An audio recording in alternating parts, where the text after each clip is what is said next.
for the most part. Most of our coaches in high school athletics are in it for the right reason. And that's to work with kids, and a lot of our coaches are really strong in what they do. Our basketball coach knows his X's and O's, but we also know that maybe it's a running joke or whatever. We could all use sports psychologists. We could all use some help with that 6 inches of matter between the ears. And this program is designed for that purpose, with a curriculum that allows you to grow through those steps. It lays it out. If you're gonna take some time to build this part up here, which our kids need, because we spend so much time on the fundamentals of the sport. We're out shooting, we're out dribbling, we're out passing, all this and this, and we spend so little time up here with our kids. And we all know, as adults, as former athletes, as coaches, that piece is huge. That may be more important than what we do in a 2-hour practice. I think we saw some real growth with some of our kids, just in terms of and you talk about it in the program, but embracing that process. Just because that scoreboard shows that I got beat today 3-2 doesn't make me a loser, doesn't mean that I lost necessarily. It means I came up short today. And what are the things that I need to do a little bit differently? I think I've seen, more of our kids who are showing up and really working on those things, some things on their own.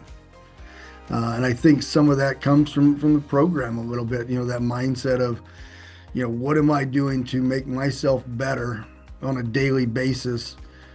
When we talked about our girls basketball team, they won the state title, so and that was neat to win it. But what was really important was that process that you went through as a team throughout the year, and how you grew together and embrace that process. And then when you won that, that's great. We're going to pat you on the back. But guess what? That means you've grown to here, and now this is where you can get to. And I think for kids to be able to kind of see, look, I got better. I struggled. I got better. But my ceiling keeps going up because I've grown. What's the next ceiling for me?